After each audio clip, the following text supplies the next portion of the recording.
Have you been yearning for a fresh take on the classic Left 4 Dead formula that isn't ass? Well, once upon a time, I was that lad wishing the same thing. High hopes. The story begins when I was a prepubescent 17-year-old building my first computer in 2012. I was a late bloomer. A medieval PvP game caught my eye when I first installed Steam. This game was called War of the Roses. I spent all of autumn 2012 playing this indie gem, not knowing that this would be the beginning of a relationship with developer Fat Shark that I would be holding on to for a long time. Fast forward to the year 2015 and Fat Shark is working on a brand new concept. Here I come. Oh, here I come. Oh. A fantasy horde slaying game with a quite obscure concept, but as you'll soon find out, a wonderful concept. The initial reception was nothing impressive, but slowly but surely, people started playing Vermintide. So much so, by the year 2018, Vermintide 2 was going to launch, and many people were excited for that game. Vermintide 2 topped 2 million sales in its first year despite a bumpy launch, which says a lot.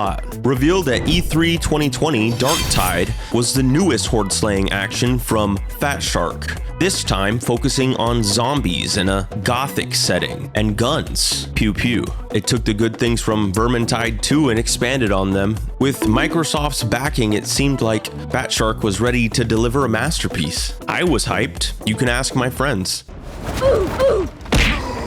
That was gnarly, dude. I believed so much in the game that I had the $70 pre-order deluxe edition. That was me. That's how hyped I was. Then delays hit in 2021 and 2022. But hey, they were just polishing the game for release, right? Late 2022, we were all set and ready to play the game. No more delays. Well, that was until launch day. November 30th, 2022. Darktide drops, and it's a mess.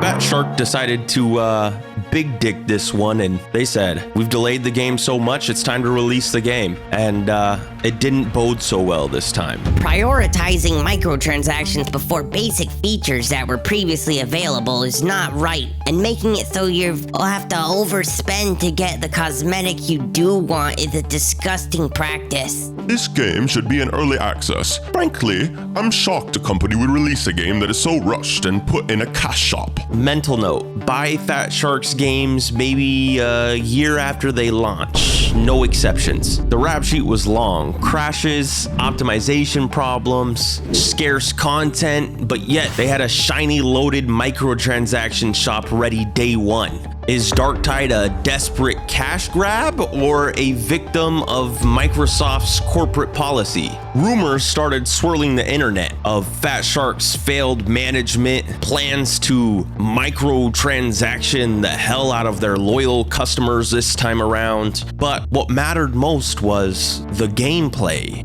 right? If the gameplay sucks, nothing to talk about, waste of time. But somehow, some way, that gameplay is some of the best fucking gameplay that you will flick around with your thumbs today.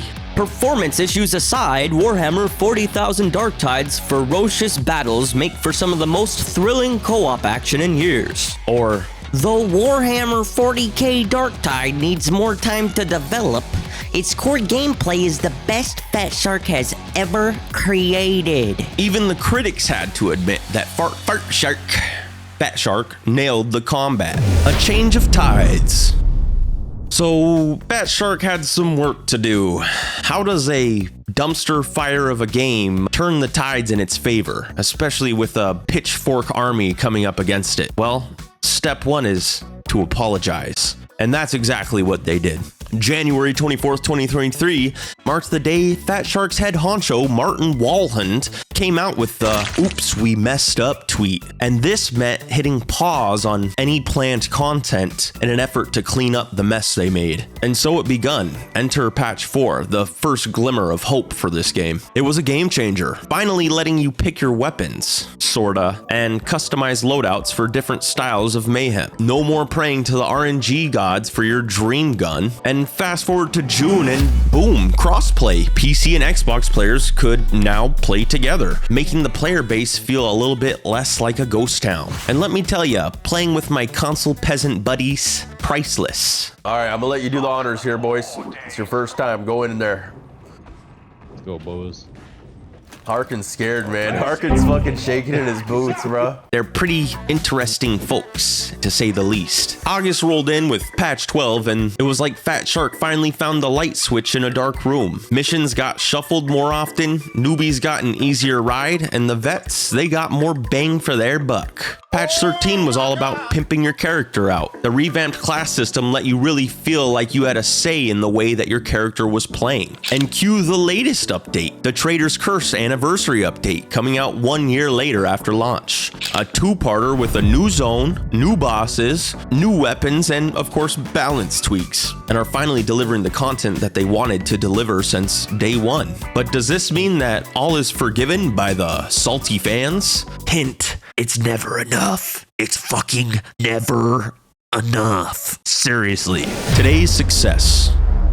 1 year later after that messy launch, Darktide is not just limping along, it's quite actually running full speed. Everybody likes an underdog story, and everybody likes to see the stories of the games like No Man's Sky that completely turn it around and become the initial visions that they sold us on. More often than not, the higher up executive people will pull the plug before the game can really see any root form. And unfortunately, that didn't happen. It's not gonna happen with Darktide because Fat Shark's been grinding away, and to be honest, they've kind of proven themselves as a company that can totally pull off one of those No Man's Sky 360s. Or would it be a 180? It'd be a 180. Yeah, they could pull a 180 because they were going like that. 360 would be like, oh, what? And guess what? Slowly but surely, the gaming world is starting to recognize the same thing. Let's take a peek at Steam database. A whopping 600 boost in activity post-update. Not too shabby, right? And it's not just a flash in the pan. Darktide's holding on to that new crowd. We're talking about an average of 15,000 players at any given time. Let's not forget that the game is on Xbox Game Pass, so it's free essentially for a lot of players, and those stats are not being tracked on this Steam database. And with that being said, it's breaking into the top 100 played games on Steam day in and day out. Let's talk about a comeback. The review scene reflects this too, starting from a mixed review score on Steam. That's code for meh.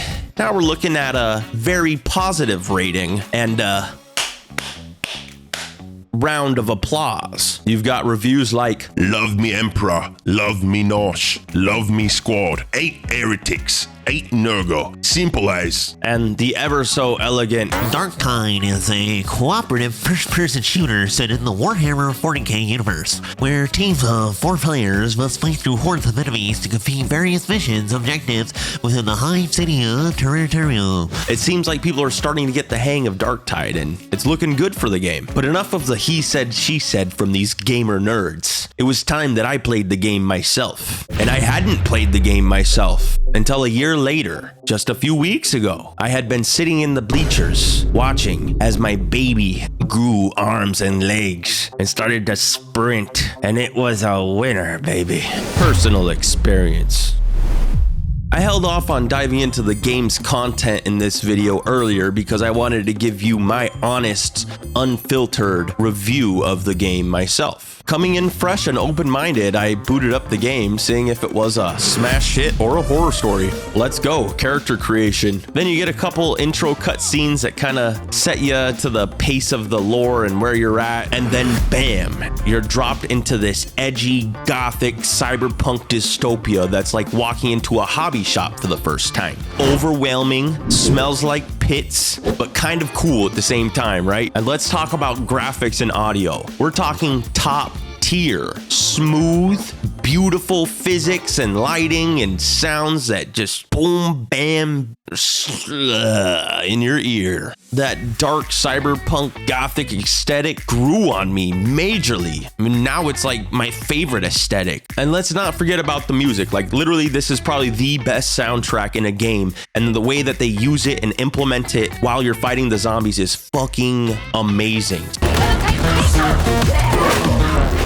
Gameplay, another home run. Simple loop. You're in a hub world picking missions from a board. Each unique mission is beautifully rendered. Choosing a difficulty felt meaningful. Each level was a noticeable step up, especially in a group of 4, slicing and dicing through heretics to complete various objectives. The enemies, a diverse bunch, each type bringing a unique challenge to the table. Seriously, like nothing could match the feeling that you get when you hear that bomber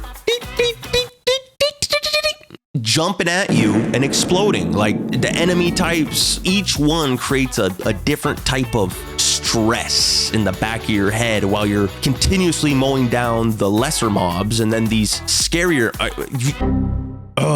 it's like Left 4 Dead. Remember Left 4 Dead was like that? Yeah, it's like Left 4 Dead, but better. The class system, it adds real depth. The choices in your talent tree on top of that add like 3 more layers of depth. It would be 4 classes, 3 talent tree paths. That makes 12 different ways to kind of play the game. And the game keeps you hooked. Better weapons lead to higher difficulties and new experiences. But there are some downsides, some true downsides. The story was very underwhelming, especially once you realize it's just a random cutscene every few levels that really doesn't explain much. A solo mode is missing for those that really want that. And most of all, in my opinion, is a scoreboard. The devs have said that a scoreboard would kind of take away from the co-op play and make people kind of do things for themselves for the score and whatnot, which makes sense. So, I mean, it's not totally necessary, but it would be cool to know how much damage you're doing or how many special mobs you killed or how much support you did, etc., etc.